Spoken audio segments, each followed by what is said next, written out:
Ah, dang it, David. I can't write anything right now. I lack the creativity, and I used up the last of the cerebral stimulation beans. Nope, no creative juice left. What do I do, David? That does sound like quite the conundrum. How about a nice, cool cup of soda to refresh yourself? Soda? Come on, you know I don't drink soda much anymore. This is a special occasion, Donald. It will help you feel better, trust me. Maybe. Well, I guess one soda won't hurt.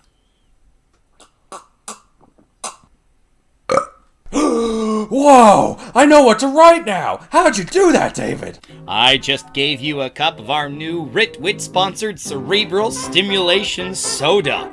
The perfect companion to our previous Cerebral Stimulation Beans, this refreshing drink helps writers get out of their writer's block instantly, providing inspiration in a flash to those who desperately need it. While some people do yoga or take a walk outside to get themselves back into the writing game, one sip of the Cerebral Stimulation Soda will supercharge the creative muscles in your brain while delighting your taste buds with its sweet, bubbly taste. That's so yummy. Ooh, that's an awesome idea. I can't wait to write that. These specialized drinks are extra carbonated, providing the appropriate reaction to your diaphragm while stimulating your cerebrum and pumping your brain full of ideas. The creativity pumping chemicals are integrated directly with the carbonated water and high fructose corn syrup, providing the delicious sugary flavor you crave while your brain works overtime coming up with these new and wonderful ideas for your writing. Oh man, that's the perfect way for these characters to complete their arc. Man, this soda's the best! Our specially sponsored Writ soda will get you back to your draft after just a couple of sips, guaranteed.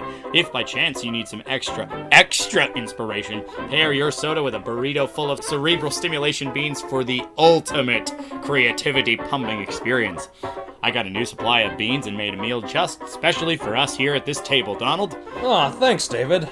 Ah, what a lovely looking meal to go with my soda. Could you pass the nacho cheese, please? Of course. Here, give me a cup so I can enjoy some soda with my burrito. Absolutely, here you are. Oh my god, so many ideas! 50 sequels! 100 sequels! 1,000 fully outlined books! And I've come up with them all right now!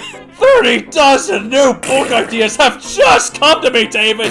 I have so many ideas right now, it's insane! So many ideas! I have so many! My brain is exploding with creativity! Ah! Ah!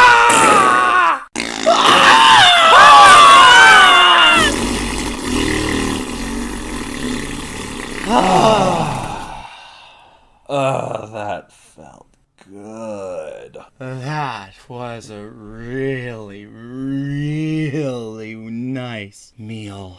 Try our new Cerebral Stimulation Soda today, along with our always handy Cerebral Stimulation Beans, guaranteed to help with your creativity while adding pizzazz to your meal. So much pizzazz.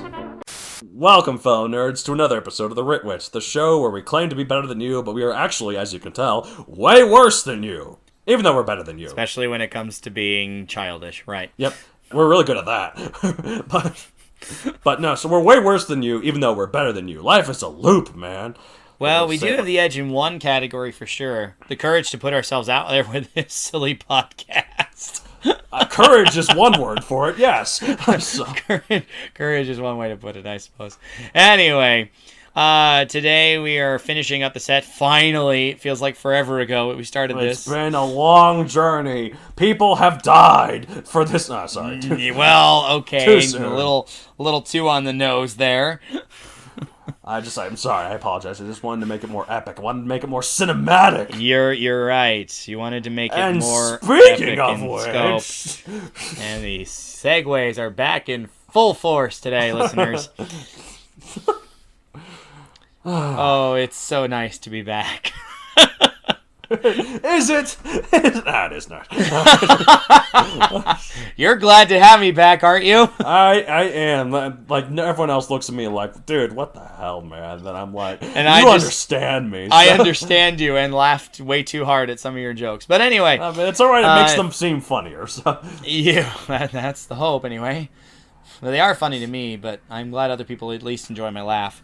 Anyways, so today, final one of the set, we are actually talking about cinematic scenes. So these things that are much better watched than read about. And, you know, how do you make them good in your own writing? Right. So, yeah. Yes. I refer to this as the comic book problem. I comic can see books, that. Comic books, of course, are obviously a fusion of story and pictures. Yeah, They're drawn by really talented artists. Medium, it's still a visual medium, you know. Obviously, movies, though, you know, it's just the visual stuff. So we don't see the scripts; we just see the final result, right? We'll probably talk more about that in a little bit as well. But anyway, so why are cinematic scenes so hard to write? How do you take it beyond? I don't know. Tell us. Sure, I guess you're letting me go first again. If you listen to our episode about co-authoring, which I can't remember which one that was. Which one was it? It's episode 8. Ding. Thank you. We mentioned how, you know, co-authoring is actually kind of a compromise of your creativity. Right. I don't know too many people beyond my late father who did this on the regular before Marvel, but if you pay witness to the credits of a film, look at how many people are involved with the making of it. Producers, a squadron strong, directors shuffling in and out before final cuts, recasts that alter how the role is acted, maybe less so the extras or the hired help that wrangle everything. But, you know, all of these people... The best boys. Yeah, exactly. All the people working on the film, all of it comes together into the one version that you see on the silver screen. The person in the big chair, at the end, makes the decision of what looks best and tries to realize it, if you will. Well, I mean, there is that, but what I was thinking also about to some extent, the editors too, and the producers. But well, yeah, but as I was saying, you know, it's a product of multiple people. It is. But therein lies the rub. Your process is not the same. Right. How you see it might look different when made by someone else. Right, exactly. And that's the problem with these big tentpole scenes, usually like wars fought in the climax, sprawling one-take shots that defy possibility without the help of computers, or SFX-laden stuff that leaps off the screen but wouldn't change the color of the paper you're working with. Right. Inherently, books are not a visual medium so much as they are envisioned internally. Right, exactly. Sure, visionary directors are a boon to have, and the best scenes are jaw-dropping, but yours probably won't look the same as that director, and similarly, the audience of your book may see the setting differently than you planned it. You can't script other people's reactions to your stuff. I mean, I'd like to think you can sort of guide them along, but you can't. You can guide them along. You can guide them along. You can attempt. And, I mean, if you're minding it for comedy, you can script them. But you can't really script other people's impressions of what your work looks like. Well, of course. What they see in their head won't be the same as yours. Yes. So how do you take something like this beyond? Simple to say, I think. Hard to do. Simple to say, hard to do. Yep. Nail those descriptions. Choose $1 million words instead of the 5-cent ones and maybe fewer sentences. So instead of using 7 sentences to describe the color of the sunset, you find a very good synonym of orange or whatever and go for that. Up the what's scale. A good synonym of orange? Sun-kissed. That's a brand. But well, if you spell it with a T, yes. Up the scale. Decorate it ludicrously until some test audience tells you to pull back. Right. My older brother used to have a sign in his bedroom door. Go big or go home.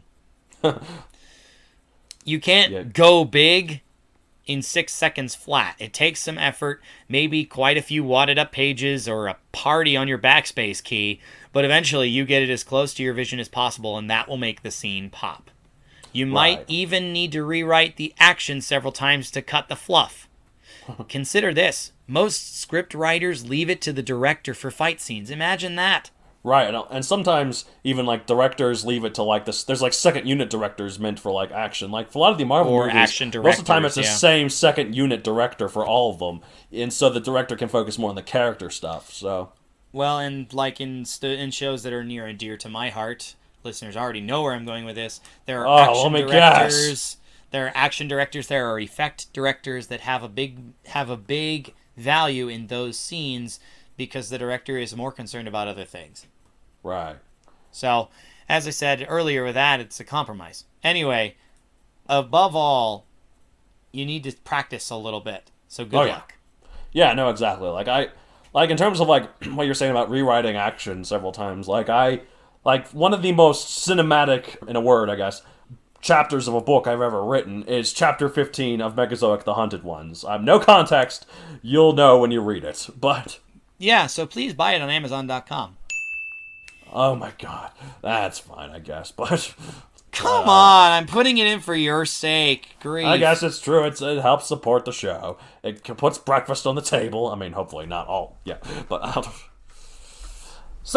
anyway, so as I was gonna say, like I didn't have to rewrite the chapter itself a lot, but I did have to rewrite the outline I had for it a lot. Like I had to rearrange things. I had to like make sure that certain things were done in this way because there were so many pieces to juggle that I wanted to make sure I handled all of it quite well, you know. Well, and I suppose that, you know, in the nature of writing your story, at least this happens to me, like the one time I remember writing an outline, and I don't claim that this is a cinematic scene by any stretch of the imagination, but Shattered Creek, the draft of a novel that I actually finished, the longer version of an original challenge that I did, you know. Yes, good job. Thank you. I had an outline for it. It was basically like approximately 2 sentences per chapter of things I wanted to have happen. Other than that, I left it open. Which meant that as I went along, then certain things were introduced or changed the eventual trajectory. And so, you know, in those moments, you have to go back and fix the outline. So I want to check with you, Donald. When you say the outline that you had, and then you changed the outline before you wrote the scene, which is why you didn't need to rewrite the scene a ton of times. Is that correct? Right. Yes. Although, yes, if I remember correctly, you did rewrite it once. I rewrote the outline a couple times, but I never rewrote... I thought you reworked the scene because there was a thing that you had... Oh, right, you're right. No, I did change some characters around. Yes, you're right. So, and that was... I had to rewrite those scenes, but... Yeah. It was... But yeah, like right, on the whole, you didn't need to rewrite the action because your outline, your specific step-by-step guide was detailed and reworked before you got to it. So yeah, you didn't have to do too many because edits. I knew there was such an action-heavy like chapter with a lot of moving pieces. I had to make sure to not confuse the reader, make sure they were all well taken care of, well handled. So. Which requires more preparation on the writer's part. And I think that's probably moral of the story for these scenes anyway, is that you need to do the legwork. Yes. You can't rely on it to just, you can't throw something at the wall and see if it sticks. You need to have the materials on the wall to hold whatever you're throwing at it. Right, exactly. Sorry, that's a a really good way to weird put it. Image. No, I imagine like a big flypaper. So Flypaper or at least adhesive. But anyway, yeah. So, I mean, that's... Sorry. No, that's fine. As you can tell, if you've read like a single chapter of any of my books, I love writing cinematic stories. I always imagine my books as movies, in case again readers couldn't tell. Yeah, I was about to say, given all the times you talk about writing, being a screenwriter of your own stories because you want control over it. Yep, but I still need to work on that. I'm still trying to work on the Megazoic script, but it's hard, man. Yeah, well, you've got other irons in the fire, and I really hope that you don't only write Megazoic for your entire career, but that's me too. I know. I need to do something else, and that's what I'm trying to do too. So it's just hard to start stuff in general, to be fair. Yeah, fair enough. And for more on that, you'll have to find out for yourself which episode that is, because I'm not doing a cheap plug. Oh, come on. They're fun. Anyway. Yeah, well, it's because you don't have to edit them in. But... There is an episode of The Writ you can listen to, starting, continuing, and ending stories, I think. It's way back in the single digits, but I don't know it either, so I'm just going to let it go. I know what it is, I just refuse to say. But so... I want to say it was episode 7. You are incorrect, but we'll never know which one... I could keep guessing and be rude, but I won't. Okay, I'm not going to say yes or no. All I'm going to say is that's not 7. So that leaves, let's see, what episode are we on? That leaves 41 No, others. I said in the single digits, though. Okay, that leaves 9 others that it could be. But, well, more like 8, right? Because 10 isn't a single digit. I mean, 0 is a single single digit, but there's no episode have a 0. Exactly. So we only have... Anyway, moving on. All right, semantics, technicalities. So I am that guy. I always have been. And just you to always point will out be. something, you said you love writing cinematic type stories, but in particular, like the big scenes within them too, not just... Yeah, no, not just like the plots. No, cinema. like the... Well, yeah, your plots are designed with cinema in mind because you have such an active imagination viewing it as if it were a film before you write it to a certain extent. Yeah, no, exactly. But in order to go cinematic with my prose, like I have to have the proper build up and lead into it. Like my books start like any other book. They introduce the characters, the setting, and like they show like what's going on. They show the stakes. They show the inciting incidents in like a normal narrative way. But then I gradually raise the stakes as the narrative progresses. That's when Very the more much classic hero's journey stuff too. Right, but that's when the more classically cinematic scenes start to happen. The explosions, the carnage, the huge action-filled climax. It's all great. I love that kind of stuff. You do. But like, I think the best way to take it beyond... You love knowing people's reactions to all that stuff, even if it's not your own. I do. I just want to make sure that the reactions I intended worked out, so... Well, okay, not expressly. When it's not your own stuff, you're not intending any reactions, but sure. I do like to watch reaction videos. Well, not necessarily reaction videos of people reacting to trailers and stuff. I think those are dumb. But, I mean, like... I don't know why you think those are dumb, but, like, you have the audio tracks that somebody, like, copped from a theater. Yeah, like, I like seeing those and, like, hearing people cheer at this moment or, like... gasp at this moment or laugh. If it was your own stuff, I'd understand. But with someone else's stuff, I don't get why you're so obsessed with it. If it's my own stuff, I'll cry. Like I will literally cry in the theater. Well, I mean, if it's your own stuff, but it's not your own stuff yet. I don't know. No, anyway, but I like reactions. I'm a chemist, I guess, but yeah, right. So. I think the best way to take it beyond is to study film like you're in a film school, but specifically pacing. Sure. What is the story? What is the scale for each scene, whether dramatically, emotionally, or even comedically? How do the scenes flow with each other? What's the contrast? How does one plot point or one just beat build onto another? Study the beats. They work pretty similarly in both prose and film. True.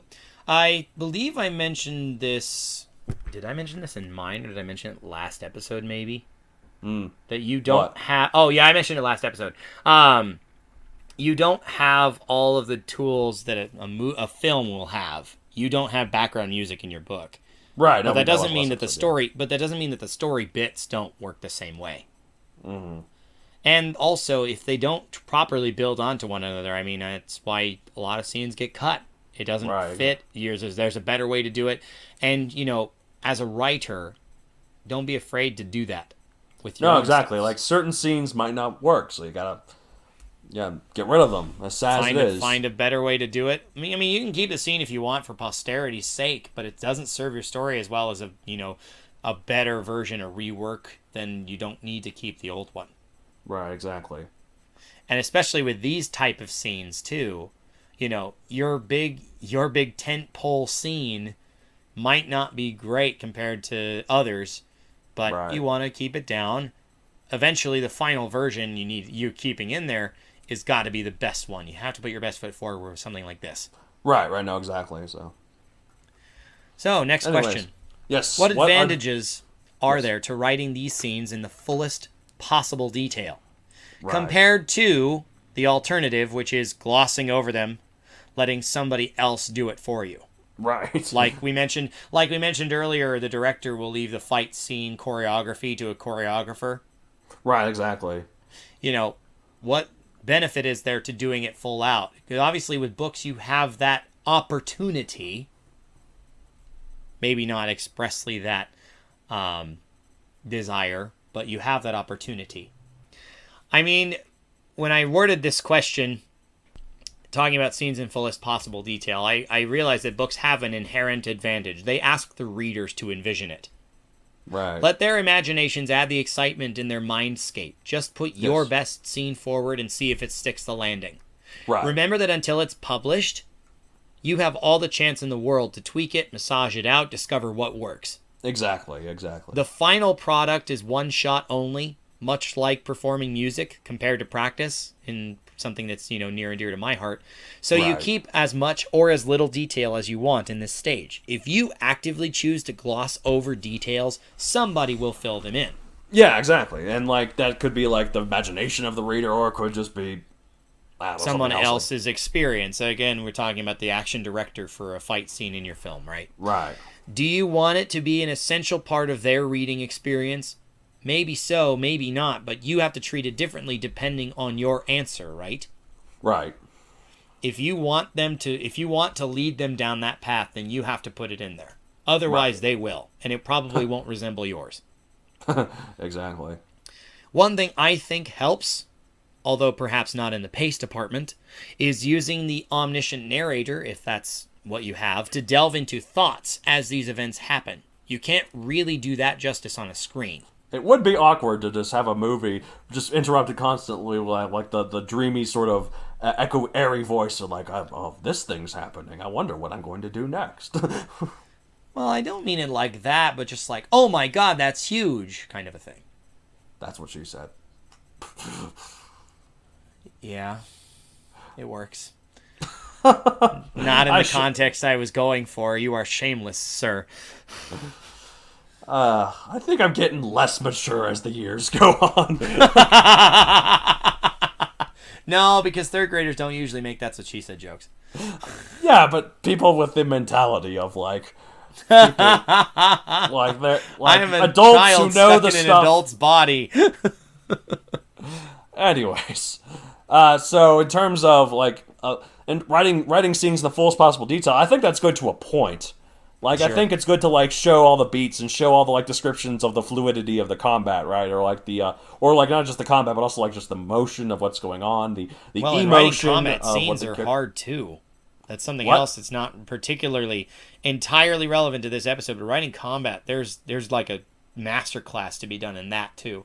Anyway, but in the emotions about how the characters are feeling, all that's great. But if you go too far, the reader might just kind of skim and then miss things, or well, I mean, because there's walls of text. To skim anyway, right? But there's especially if it's a text wall. These text walls, these super long paragraphs describing every last thing. And also, if you go too long describing every detail, it actually ruins the pace of the scene. Sure. So in order to keep it fast paced, especially if it's an action scene. If you're spending an entire page talking about the setup for one kick, you're not doing yourself any favors. They twisted their hip. They moved their muscles in their tendons. They flexed their foot wrist. Speaking of their ankle, walls of foot text, wrist. Speaking of walls of text, our mutual online friend, we love you, buddy, if you're listening. That's a completely different thing, but yeah, well, but those are not supposed to be cinematic. To be fair, well, I'm not so sure that person does not conceive them that way. I don't know, I just think you're dragging his name in the mud for no reason. I'm not trying to drag his name in the mud, but I'm simply pointing out that, when you have something that is so long, without much break, without obvious, idea changing or setting, altered because of something happening in the scene, it's not as entertaining to read, and so people kind of get glassy-eyed. I guess that goes into my point, I guess. So yeah, I guess that's why I brought it up. Right. Golly. So yeah, but in the advantages of it though, yeah, you really get to see the craziness of what's going on, or the all the little details, all the little things. It's like holding a magnifying glass over the story. Yeah, exactly, and you get to see things that even in a movie you might not get to see because they're being described to you. They're being And they're not described for you. They're just there. Well, and the prose is taking the time to spell out why certain things are the way they are, which a film shows you, and as good text probably should too. But it does it. It points out things to you. It's not just necessarily in the background like in a movie might be. So sure. One thing that I wanted to check is because you kind of brought this up, and it's great segue to this other. We've got a couple of other questions here. These ones are probably going to be more rapid fire because I don't think Donald prepared much of a reply, but he's got more experience writing this stuff than I do. Yeah, so I was just like, why not? I'll wing it. Here's a question: is there such a thing as too much for a scene? Oh yeah. Like, you want me to keep going? You want me to go first? Yeah, that was the point. Oh, yeah, there's too much for a scene. Like, I mean, even if it's not so much just the details, like, if you have too many elements going on at once, the reader will get confused, which is why you gotta handle them especially carefully, like I did in Chapter 15 of The Hunted Ones, whatever that or may not have entailed. So, yeah, well, I mean, it entailed something, but what, you'll have to read to find out. Right, exactly. No, I mean, I think keeping in mind that books don't have to worry about paying the talent or be too concerned with runtime or worry about what effects they might need, I'd say no. And yet, it's my duty to mention that everyone feels differently, so get more than one set of eyes telling you it's too much before you have to scale it back. That's a good idea. Because if you have one person saying, oh god, that's way too much, but like the other 5 people you ask all say, that's actually really neat, you probably don't need to change anything. I mean, that's true. So it's always asking right? another pair of eyes to judge it for yourself, yeah. Also, not to reduce this too much, but it's kind of the judge's definition of pornography. It's hard to verbalize in theory, but we know it when we see it. Okay. At first I was thinking I was going too far with it, that's what she said, but then, okay, you said that, and I guess we're just... Well, but that's literally the example. Like, you know if you see it that it is, but how to, say what too much means is anybody's guess, because it's, somewhat subjective. I suppose. Next question. How does one go about practicing this stuff? Well, I think it's best to, like, maybe write, like, a practice scene. Like, I've done this before for some of my stuff before, like, especially, like, for new ideas. Like, I write this action scene or this other kind of cinematic scene that I can think of that's not action, but I, for some reason, can't think of right now on the spot. And, like, you just try and work out the kinks of your cinematic writing in a way that there's no stakes involved. You don't have to worry about editing this later. You can just get rid of the whole thing. You can just... If you want to get rid of it wholesale, you can. Yeah. Without hurting your story. Just work on some short story. Don't worry about setup. Don't worry about... Like, even treat it not so much as its own short story, but as, like, a scene of a book that you'll add in later. But you probably won't. You'll probably just rewrite it once you get there. At least that's what I do anyways. But... Maybe so. Especially as things change while you're writing them, right? That's why I always write books in order. Like, I can't write I have a hard time writing things out of order, too. Yeah.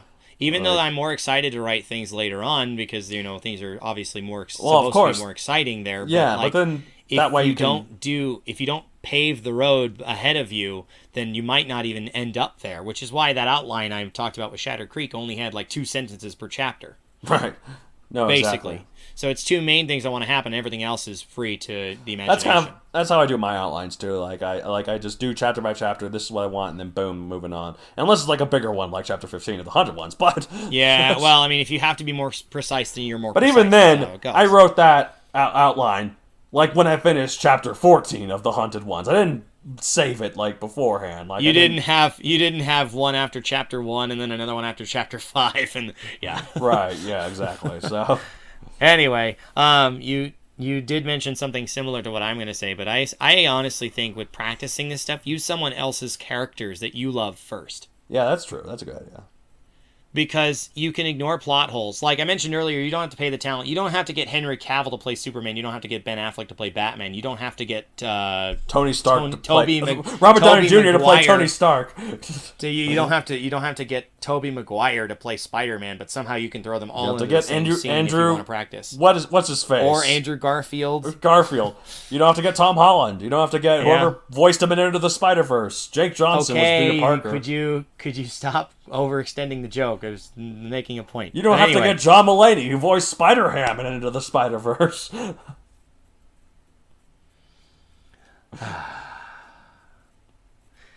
Point being that you don't have to worry about the exact people so much as you can just have a fun in the sandbox with the characters. So you can ignore plot holes, how they got there, just throw them into this massive scene and try balancing all the pieces, pacing the struggle at hand, and seeing just what limits you may or may not have. Right. Do that with someone else's characters first, because again, no stakes. When it's yours, you have to try really hard, but that environment provides a safety net, since it presumably wouldn't see the light of day rather than collecting dust on some storage device. Right. And you have experimentation room to spare. Right. You have to rework the scene 5 times, you do it. But it's not your story, which means that you get all of that valuable practice in balancing various factions, if that's a thing. You get timing, trying to figure out how to balance the description versus what actually changes in the plot, setting up the scenes and all that stuff. And that's an important laboratory for you. Absolutely. Sure, do it with your characters too before you... I mean, if you want a dry run, do it with your characters as well, but you can remove any stakes if you're doing it with other characters because they're not connected to the story you're trying to tell. Right, exactly. Presumably. It's just a toy box. Just push all the toys together and make them go pew, pew, pew and such. And make a Megazord, because that's totally a thing where you're pushing them all together and combining. But anyway. By all your powers combined. Anyways, next question, and I believe last one, unless Donald has some he randomly wants to throw at me, for example. I'll let you know if I think of one. Okay. Well, here's the next one. When is the right time to deploy these scenes? Well, you mentioned in your notes that if they're before the climax, are you peaking too soon? But I guess I should have just let you go first, so I could have just added on to that. But we plan these things so well, listeners. I guess I'll go first. If they're before the climax, you're peaking too soon, I think. That's what I just said.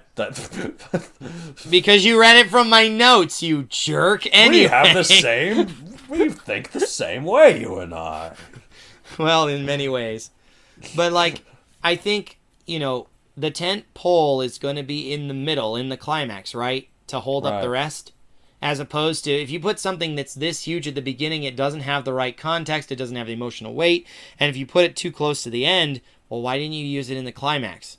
Right. I mean, theoretically, this massive scene, is the climax of your story. Whether it's a battle, if it's action, whether it's, maybe it's the sun-drenched lover's confession moment. Right. That's going to be your climax, right? Not at the end. You're not going to do that in falling action for sure. Right. Not all novels need this kind of scene. And honestly, not all stories support this massive cinematic scene to begin with. Yeah, that's probably true. As much as I would like them to. But... Well, I mean, if you want it to be there, then you have to make it work to put it in. I think every story, regardless of genre, should end in a massive battle.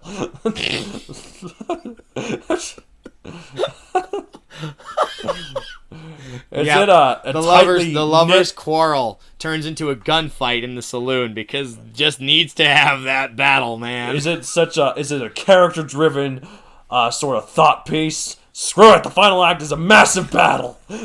Is it a heartwarming romance, so will they or won't they? It's the end is a massive battle.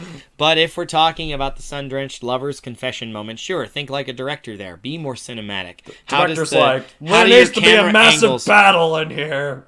How do your camera angles affect? What kind of music going well, in the background? Well, if it's a sun-drenched lover's confession moment, they gotta have the kiss, and the camera's gotta turn 360 degrees. Exactly. The music's gotta swell. No, it's got to go in a circle around them. That's what I meant. It's not the character. The camera doesn't just spin randomly. That's so funny. The cameraman's so excited to see them kiss. Yeah, it's like the camera's pinwheeling now. No, maybe it's the 5-faction battle in Act 3. Perhaps it's the opening sequence that you've Battle pictured for the Five playing Armies. Perhaps it's the opening sequence that you've pictured playing on a silver screen for years. Like you planned Chapter 1 to be this huge thing. And you had the movie version of it all laid out in your mind already. There's a place to be cinematic in your thought process, regardless of the story. But how you utilize that is ultimately your discretion. Well, obviously, yeah, no, exactly. Like I love cinematic scenes. I always imagine them this way. But of course, all writers are different. Like, you don't have to do that just because I am. Like, if you want to, like, one of the reasons why I like these books, imagine them as movies, is because, I'm going to be honest here, I don't read much. I need to read more. Like, I do need to read more. I used to read a lot more, and to be fair, that's how a lot of people were. They used to read a lot more when they were kids, but then they fell out of it when they were adults, because, life gets in the way, and adulthood gets in the way. To make time, and you prefer not to, basically. Right, so... and that goes for most people, so don't feel bad. Yep. I need to get like an Audible subscription and then listen to books. Sort of like how I listen to podcasts while playing video games on mute. I could do the same for Audible books, and that way I could, Well, finally. It depends on how mindlessly you want to be listening. Oh no, I can hear the words pretty well. I get that I get that you're not like not paying attention to the podcast, but I do know from years of experience personally and science that multitasking, your attention suffers somewhere. Well, that's why like a lot of times when I play a video game on mute while I listen to a podcast, the video game is often like some sort of business strategy game, or I have like unlimited money and I'm just focused on something that you can do idly while it's there, as opposed to something you have to focus on. I get that, but if you focus on the game instead, then you're missing parts of the book. I do something where I can listen to. But that way, if I do manage to do the Audible thing while I was playing the video game, that way my dad, was always like, "Why are you playing so many video games when you could read?" And I could be like, "Now, can I do both?" Because you're such a third grader. Anyways, so I don't read much, so that's why my books are often like movies, because that's more of what I try to emulate from. That's what I try to rip off mainly. Sure. Well, that or TV, I suppose, as well. Just to explain once again, listeners, it's been like 10 episodes since we've done what will we rip off. It feels like it. No, it's just basically, we talk about what we've watched, read, or played, and you know what it means. Yeah.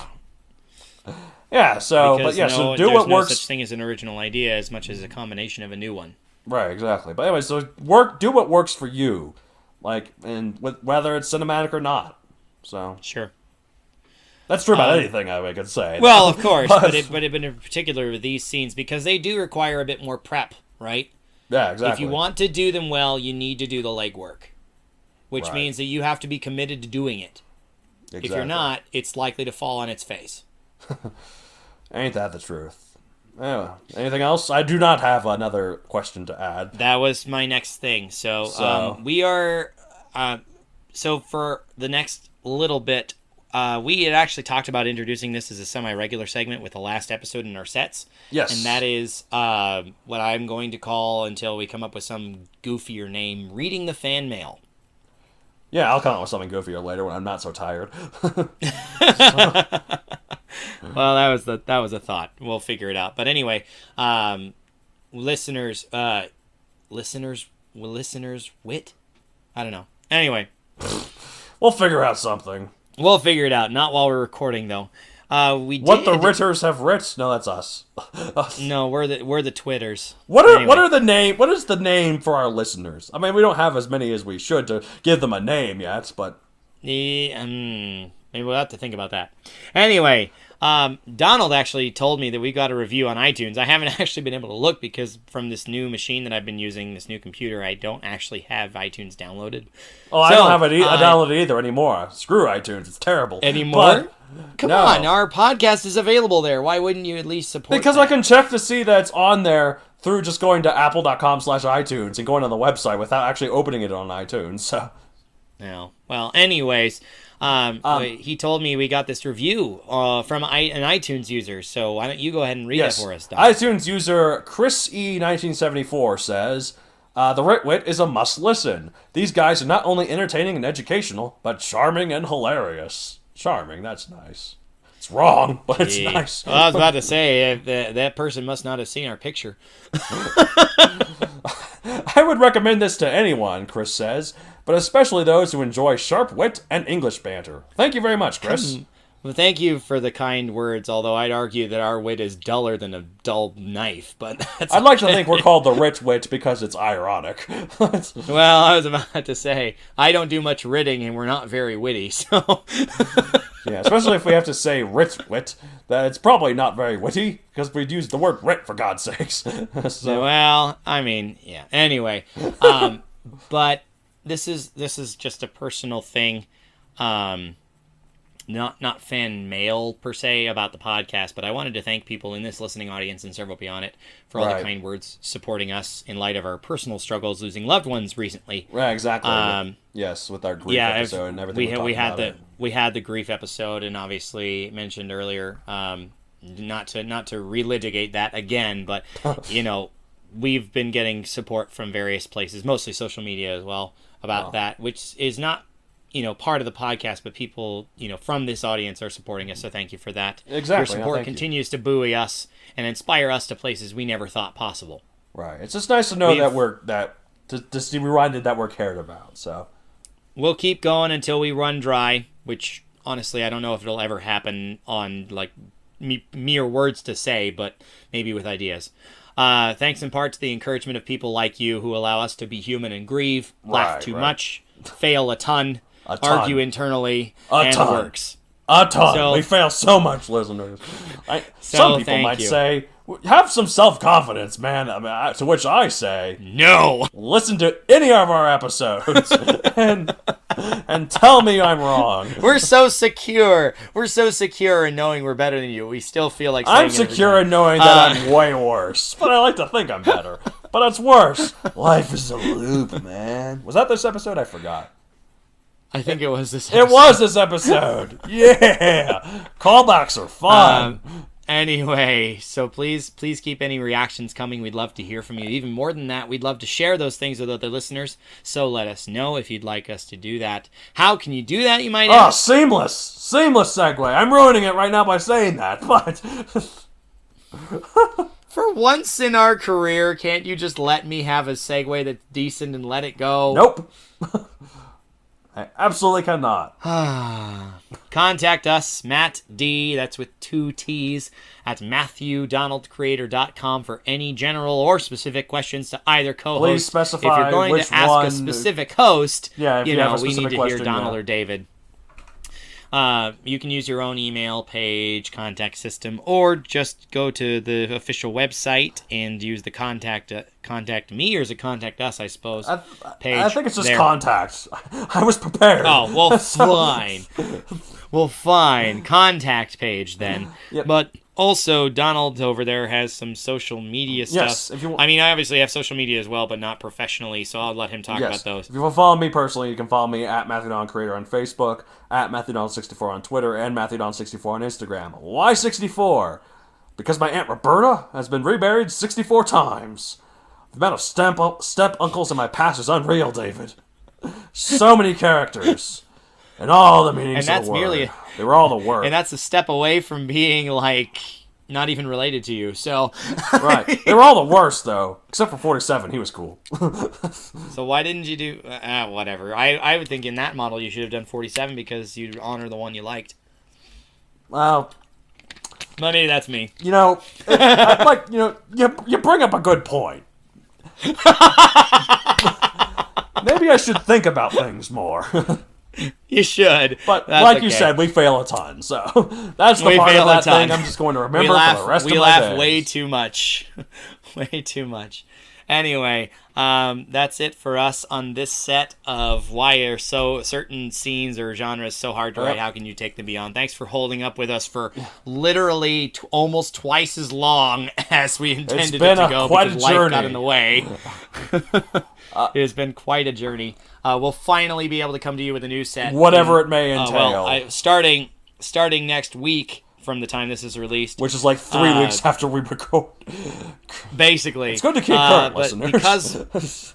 Because we're recording on Father's Day, just to mention to those dads out there, thanks for listening. Yes. You're 3 weeks late, but episode that actually goes out on Father's Day.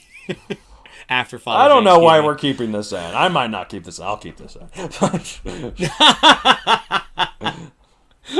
All right. Thanks for sticking with us, listeners. Yep. This 2 twits at the Writ who keep on writting, even though we're not very good. We say we're better than you. We are. But anyway, I'm Matt Donald. I'm Matt David, and we'll See you next time. Keep writing, listeners. Keep writing.